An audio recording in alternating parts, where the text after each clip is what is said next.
स्वागत है आपका ESPN cricket for T20 time out Hindi में, जहां पे हम बात करने वाले हैं तीसरे और अंतिम टी20 अंतरराष्ट्रीय मैच की भारत और श्रीलंका के बीच, जो कि राजकोट में खेला जाएगा।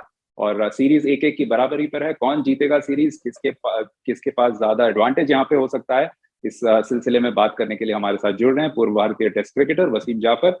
वसीम, बहुत बहुत स्वागत है आपका। सबसे पहला सवाल, एक छोटा सा एक रिएक्शन आपसे लेना चाहूंगा कि क्या कहना सही होगा कि इस मैच में या दूसरा जो मैच है उसमें उस परफॉर्मेंस के बाद श्रीलंका को फेवरेट कहा जा सकता है तीसरे मुकाबले से पहले? मैं कहूंगा कि भारत ही फेवरेट है मेरे हिसाब से, क्योंकि इतनी गलतियां करने के बाद भी भारत मैच में बना हुआ था और बहुत छोटे मार्जिन से मैच हारा है। हालांकि पूरे टॉप ऑर्डर ने रन नहीं बनाए, सिर्फ सूर्या और अक्षर ने रन बनाए और थोड़े रन ऑब्वियसली नीचे शिवम मावी ने बनाए। तो इतने नो बॉल किए, इतने 3 हिट्स दिए, उसके बावजूद भी भारत मैच में बना रहा। तो मैं नहीं एक तरह से कहूंगा। और पहला मैच 160 रन को आपने डिफेंड किया, तो पहला मैच बढ़िया अच्छी तरह से जीता। दूसरा मैच भी ऑलमोस्ट जीतने वाले थे, तो ऐसे नहीं कहूंगा कि श्रीलंका के साथ मोमेंटम है।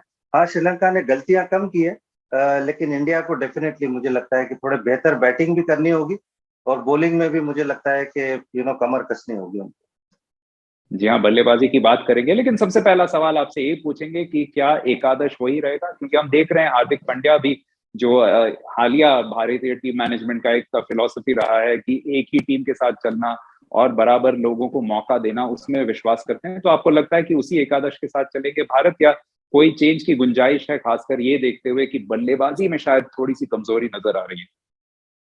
मैं थोड़ा सा ऋतुराज गायकवाड़ की तरफ मेरा थोड़ा सा वो है कि शायद उनको मौका मिलना चाहिए, क्योंकि अभी बहुत सारे रन बनाकर वो आ रहे हैं डोमेस्टिक क्रिकेट में। विजय हजारे में कमाल की परफॉर्मेंस उनकी रही है।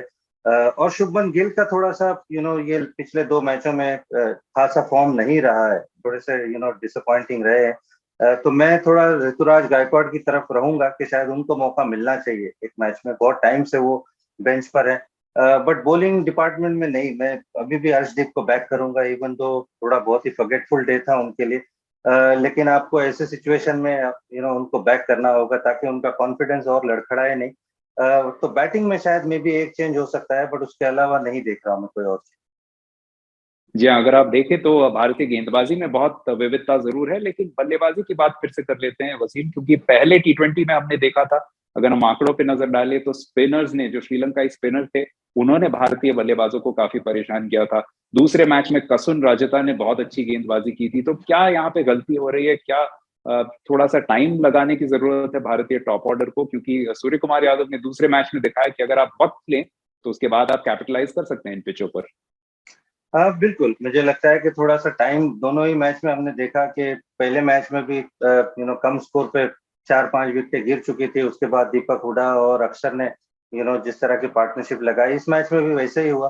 तो थोड़ा सा टॉप ऑर्डर को बेहतर खेलना होगा, इसमें कोई डाउट नहीं। हम चाहते हैं कि एग्रेसिव खेले, बट थोड़ा सा आपको विकेटें भी रखनी होगी कि अगर आप शुरू में ही 4-5 विकेटें लूज कर जाते हैं तो नीचे बहुत प्रेशर होता है। और आप खास करके अगर बड़ा स्कोर चेस कर रहे हो तो बड़ी मुश्किल होती है। और ये श्रीलंका टीम थोड़ी सी डेथ बॉलिंग में इनएक्सपीरियंस है, तो अगर आप शुरू में थोड़ा टाइम लेना अफोर्ड कर सकते हो तो बिल्कुल करना चाहिए, क्योंकि वो आप मेकअप कर लोगे। आज भी हम इस मैच में भी हमने देखा कि सूर्य कुमार यादव ने शुरू में थोड़ा टाइम लिया, ऑलमोस्ट रन बॉल 20 रन खेल रहे थे। लेकिन उसके बाद में जिस तरह से पिकअप किया, जिस तरह से गियर चेंज किया, तो वो सारे ही प्लेयर भारतीय टीम में कैपेबल है उस तरह का परफॉर्मेंस करने के लिए। तो थोड़ा सा मुझे लगता है टाइम देने की जरूरत है अपने आप।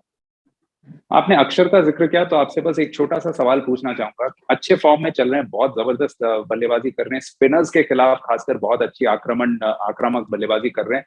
तो क्या उन्हें एक फ्लोटर के हिसाब से इस्तेमाल किया जा सकता है? अगर आप सोचे कि अच्छी एक स्टार्ट मिल जाए तो नंबर 3 पे या नंबर 4 पे भेज दिया जाए? जी नहीं, मुझे लगता है कि जो चीज वो अच्छी कर रहे हैं तो उनको उसी नंबर पे करने देना चाहिए। क्योंकि जब वहां पर वो इतना बढ़िया फिनिश कर रहे हैं, अच्छे रिदम में है, तो कहीं ना कहीं उसको ब्रेक नहीं करना चाहिए। तो मैं नहीं चाहूंगा, हालांकि चाहूंगा कि बेटर परफॉर्मेंस थोड़ा टॉप ऑर्डर से होना चाहिए। जो काम अक्षर कर रहे हैं वो थोड़ा सा टॉप ऑर्डर करे तो हो सकता है अक्षर और बेटर फिनिश कर सकते हैं।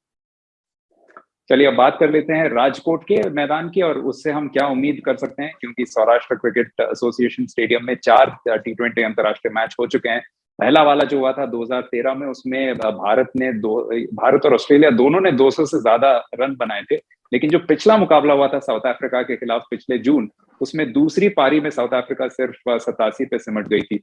तो क्या उम्मीद रख सकते हैं इन परिस्थितियों से, और आपको क्या लगता है कि भारत क्या करना चाहेगा इस मैच में, क्योंकि एक मैच में पहले बल्लेबाजी की है और दूसरे में गेंदबाजी। मैं एक्सपेक्ट कर रहा हूँ कि अगेन एक हाई स्कोरिंग गेम होगा। राजकोट की विकेट थोड़ी बैटिंग फ्रेंडली होती है, बड़ी बढ़िया पेस पे गेंद आती है, अच्छे बाउंस पे आती है। तो हाई स्कोरिंग गेम तो डेफिनेटली एक्सपेक्ट कर रहा हूँ। शायद भारत, मुझे लगता है कि फिर से पहले बॉलिंग करने की कोशिश करेगा कि अच्छे स्कोर पे शायद रेस्ट्रिक्ट कर जाए। मे भी पहले बैटिंग करना भी मुझे नहीं लगता है कि कोई बुरा ऑप्शन होगा। बट इवेंचुअली मुझे लगता है कि टीमें पसंद करती है कि पहले बॉलिंग करे, टारगेट उनके सामने हो। बट उसके अलावा भारत ये चाहेगा कि थोड़ा बेहतर परफॉर्मेंस हो, चाहे वो पावर प्ले की बॉलिंग हो या पावर प्ले की बैटिंग हो। तो आई डोंट थिंक टॉस बहुत ज्यादा मैटर करता है। विकेट से आप एक्सपेक्ट करते हो कि अगेन एक 180 से 200 रन के आसपास का स्कोर शायद हमको देखने मिले। चलिए, आपने शो के शुरू में ही बोल दिया है कि भारत फेवरेट है, यानी आप बिलीव करते हैं कि जो प्राउड एक बायलैटरल रिकॉर्ड है वो बरकरार रहेगा भारत का। अगर ऐसा होता है तो ये बताइए कि जो players to watch out for हैं वो कौन से होंगे भारत के लिए, और श्रीलंका अगर ये बाजी मार जाए तो उनके लिए की प्लेयर कौन होगा? भारत की तरफ से मैं समझ रहा हूँ कि शायद ईशान किशन थोड़े से ड्यू है रन के लिए। अच्छे फॉर्म से वो आ रहे हैं, तो मैं एक्सपेक्ट कर रहा हूँ कि वो थोड़ा बाउंस बैक करे। मे भी अगर ऋतुराज खेलते हैं तो अगेन मुझे उन पे भी नजरें होगी। तो उसके अलावा श्रीलंका की मुझे लगता है कि चरित असलंका कमाल की फॉर्म में है। वो बहुत बढ़िया प्लेयर है। उसके अलावा दसुन शानका और इवन भानु का राजपक्षा भी मुझे लगता है कि ड्यू है रन के लिए। और ये विकेट थोड़ा सा वो मुझे लगता है कि उनको उनके हिसाब की होगी। तो ये सारे प्लेयर्स मुझे लगता है कि शायद हो सकता है कि शायद चमक जाए। जी हाँ, और एक जो फॉर्म खिलाड़ी हैं वो भी लगभग उनके जो होम ग्राउंड है उसके पास के ही करीब का ही ये कहा जा सकता है, क्योंकि अक्षर पटेल भी गुजरात से ही आते हैं, तो राजकोट में जरूर खुद को काफी एंजॉय करेंगे। हम लुक फॉरवर्ड करेंगे कि मैच के बाद जो विश्लेषण है उसमें आपका साथ फिर से मिले। वसीम, आपके सटीक विश्लेषण के लिए बहुत बहुत शुक्रिया। आप देख रहे थे ESPN Cricinfo T20 time out Hindi.